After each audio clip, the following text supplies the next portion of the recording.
வெற்றி நமதே வெற்றியாளர்களுக்கு வணக்கம்.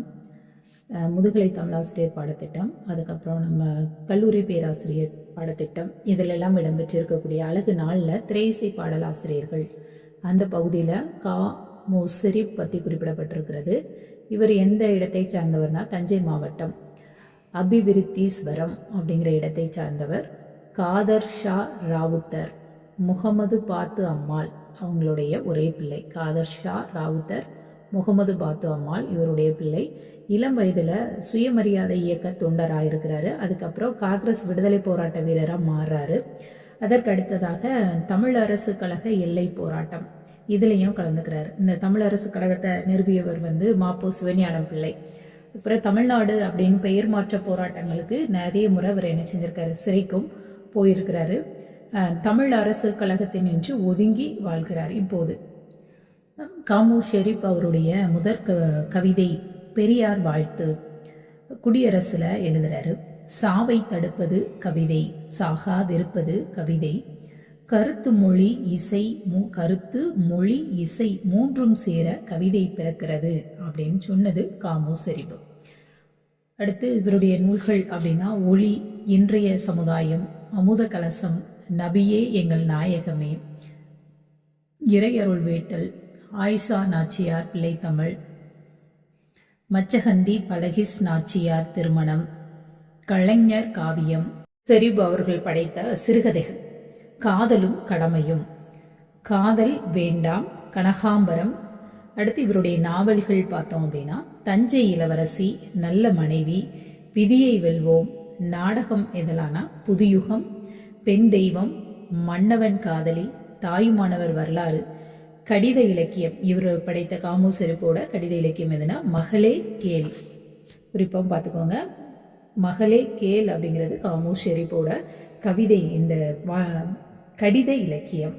அதுக்கப்புறம் இவர் இலக்கிய அரசியல் சொற்பு பெருக்காளர், அப்புறம் இதழாசிரியர், சிவாஜி இதழுடைய துணை ஆசிரியர், ஒளி, தமிழ் முழக்கம், சாட்டை போன்ற இதழ்களை நடத்தியவர். இதழ்கள் பெயர் பாருங்க, ஒளி, தமிழ் முழக்கம், சாட்டை, இது போன்ற இதழ்களை நடத்தியவர். 3 மனைவியர், முகமது பிவி, ஜமீலா, ரவியா கனி, 12 பிள்ளைகள், பெற்ற விருதுகள் கலைமாமணி, கவிஞர் திலகம், கவி ரத்தினம், பாவிசைக்கோ, கவித்தென்றல், அருட்கவி, செந்தமிழ் செல்வர். இதெல்லாம் இவருடைய சிறப்பு பெயர்கள் பாருங்க. செந்தமிழ் செல்வர், கவிரத்தினம், கவிஞர் திலகம், கலைமாமணி, கவித்தென்றல், பாவிசைக்கோ. அப்புறம் பிஜேபி 1000 பொற்காசுகள் பரிசு, சீராபுராணத்திற்கு உரை எழுதியிருக்கிறார். அதுக்கப்புறம் புனைப்பெயர் காமு ஷெரீப்போட புனைப்பெயர் ஒளி தமிழ் அடியான், ஒளி தமிழ் அடியான், இது ரெண்டும். மேக தொழிலாளி மீதினிலே மின்னல் எனும் குளிர்ச்சாட்டை கொண்டு நோக அடித்திட்டான், இயற்கை என்னும் நெஞ்சீர மற்றதோர் முதலாளிதான், ஏக வசனத்தில் இடிகுரலில் எழுந்து சப்தித்து உடல் துடிக்க சோகமுற்றே மேக பாட்டாளிதான், சொரிந்த கண்ணீராம் நன்மழையே. இந்த மலையை குறித்து எவ்வளவு அழகான ஒரு கவிதை இவருடைய படைப்பாக நிச்சயம் இருக்கிறது. இவரை குறித்த செய்திகள் இருந்தால் இந்த குறிப்புகள் எல்லாத்தையும் கொஞ்சம் மேனேஜிங்க குறிப்புகளாக சேகரித்து வைத்துக்கொண்டு படிப்பது சிறப்பாக இருக்கும். செவி வழியாக கேட்கிறது ஒரு பக்கம் இருந்தாலுமே நம்ம அவசரமாக படிப்பதற்கு குறிப்புகள் எப்பொழுதுமே பயன்படும். ஏன்னா குறிப்பாக எடுத்தோம் அப்படின்னா இதில் மொத்தமே ஒரு 10 பாயிண்ட் அப்படி தான் வரும். அப்படி எடுத்துக்கிட்டோம் அப்படின்னா அதை படிக்கிறதே ரொம்ப மதிப்பு மிக்கதாக இருக்கும். திரும்ப திரும்ப பார்க்கும் பொழுது பயனுள்ளதாகவும். காமு ஷெரீப்பை தொடர்ந்து நாம் கவிஞர் வைரமுத்து அவர்களை குறித்து சில செய்திகள் பார்க்கலாம். வைரமுத்து 1953 பிறந்தவர். மதுரை மாவட்டம் பெரியகுளம் வட்டம் வடுகப்பட்டி ராமசாமி உடையதேவர் அங்கம்மாள் அவர்களுடைய மகனாக பிறக்கிறார். வடுகப்பட்டி உயர்நிலை பள்ளியில் படித்திருக்கிறார். அதுக்கப்புறம் பச்சையப்பன் கல்லூரி தமிழில் BA MA இதற்கு வழிகாட்டியவர் மாணிக்க வாசகம் அப்படிங்கிறவர். அதே மாதிரி அங்கே உயர்நிலை பள்ளியில் அவருக்கு உறுதுணையாக இருந்தவர் புலவர் உத்தமன், போற்றியவர் சின்னராசு. அதுக்கப்புறம் சட்டத்துறை ஆட்சி மொழி ஆணையத்தில் மொழிபெயர்ப்பாளராக பணியாற்றி இருக்கிறார். இப்போது திரையுலகில் ரொம்ப அதிகமான பாடல்களை பாடி பாடல்களை எழுதி வந்து அவர்கள் தனது 12வது வயதிலேயே கவிதை எழுத தொடங்கியிருக்கிறார். இவருடைய முதற் கவிதை என்னன்னு பார்த்தீங்கன்னா இளம் நெஞ்சின் ஏக்கம் 1971 எழுதியிருக்கிறாரு. இது எப்போ வெளிவந்திருக்கு, எதில் வெளிவந்திருக்கு அப்படின்னா மாணவர் இதழான தேன் மழை அப்படிங்கிற இதழில் வெளிவந்திருக்கு. அதே மாதிரி முதல்ல வானொலியில் இவருடைய கவிதை ஒலித்தது. அது கண்ணதாசன் தலைமையில் ஒலிக்கப்பட்டது. உடனே கண்ணதாசன் சொல்றார், அற்புதமாய் பண்ணியிருக்கிறான், அபாரமாய் வருவான் அப்படின்னு கண்ணதாசன் குறிப்பிடுகிறார். அதுக்கப்புறம் இவருடைய கவிதை வெளியில கவி அரங்கேறியது அப்படின்னு பார்த்தோம்னா பூம்புகார், சித்திரை, முழு நிலவு, முத்தமிழ் விழாவில் தான் கலைஞர் தலைமையில முதல் கவிதை குழந்தை வைகரை மேகங்கள் அப்படிங்கிற தலைப்புல 1972 என்ன செய்யறாரு கொடுக்குறாரு. அதுக்கப்புறம் முதல் திரைப்பட பாடல் அப்படின்னா பொன்மாலை பொழுது, அந்த பாடல் தான். வானொலியில் முதல் புதுக்கவிதை பாடியவர் இவரே. கண்ணீரை சிரிக்க விடுவோம் அப்படிங்கிற தலைப்புல புதுக்கவிதை பாடியிருக்கிறார்.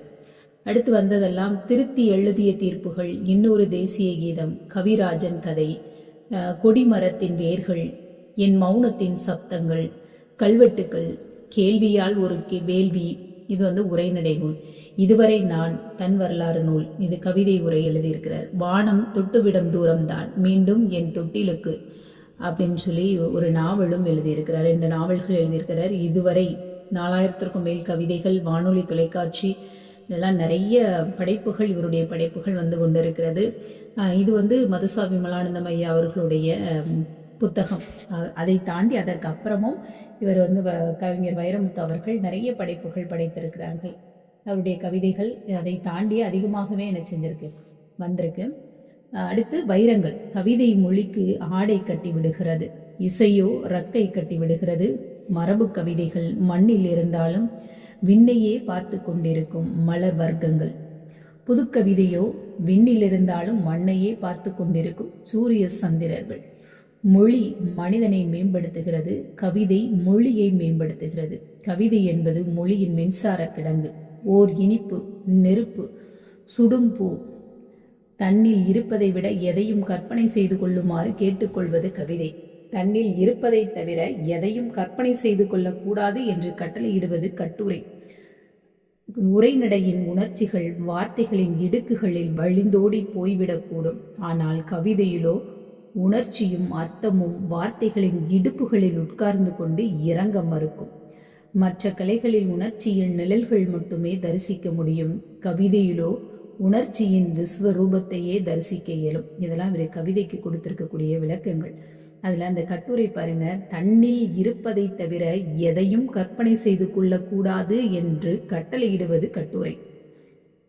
அதுக்கப்புறம் சரிதம் என்பது ஒரு தனி மனிதன் அறிமுக அட்டை அல்ல, அது முடிவை தேடும் ஒரு சமூகத்தின் மொத்த விலாசம். மனித தேசம் தாம் வாழ்க்கை, அச்சமே மறதியின் ஆணிவேர், அச்சமே மறதியின் ஆணிவேர். கவிதை என்பது மலர்த்துகின்ற விஷயம் அன்று, மலர்கிற விஷயம். ஆர்வம் வெறியாக வளர்கிற போது அறிவுக்கு அது திரை போட்டு விடுகிறது. ரத்தம் வற்றியவுடன் சத்தம் அடங்குகிறது. ஆடம்பரம் சந்தோஷத்தின் சைத்தான், உழைப்பே கவசம். கவிதை முத்துக்கள். கவலை குளம், கண்ணீர் குமிழ், காகித உணர்வுகள், மௌனத்தனங்கள், ஆணவ நிழல், கதை இலக்கியம், நெருப்பு நிமிஷம், பிஞ்சித்துவம், பூக்களின் புத்திரிகள், புத்தக பூக்கள், கவிதை பறவை, தண்ணீர் விழுது, மன வீடு, ஜாதி நாய், இரும்பு குச்சி, சேலை சிலை, மனித நதி, நெருப்பலை, எண்ணச்சூடு, கருப்பு கண்ணீர், இப்படி அடிக்கடி புதிய சொற்களை படைக்கிறார். துணைவியார் பொன்மணி பச்சையப்பன் கல்லூரியில் பேராசிரியராக இருக்கிறாரு. முருகேசனுடைய மகள் வாசகி ரசிகையாகி காதலியாக வளர்ந்து 77 வாழ்க்கை துணை நலமானவர். ராணிமேரி கல்லூரியில் தமிழ் BA, பச்சையப்பனில் தமிழ் MA, 1000க்கும் மேற்பட்ட கவிபாடி, 200க்கும் மேலான கவி அரங்கேறிய கவியரசி. கோடம்பக்கம் மீனாட்சி மகளிர் கல்லூரி பேராசிரியை. பச்சையப்பன் தந்த பாவலர்களாகிய இருவரும் இரு சுடர் போல இலக்கிய இணைகளாக இலங்கி ஒற்றுமையா இருக்கிறாங்க. வைரமுத்து பெண்மணி இருவர் கவிதைகளிலும் இவர் விரவி வருகின்றன. அவையாகவே, அதாவது வைரமும் முத்தும் இவருடைய பாடல்கள்ல விரவி வருகிறது. சுந்தர வார்த்தைகள் நம்மை சொக்க வைக்கின்றது. படிமங்கள் அடுக்கி வருகின்றது, மரபின் மடியில் புதுமை பொடிப்படுகின்றன. இந்த மாதிரி கவிதை துணி தோரணம் கொட்டி பார்க்கிறது.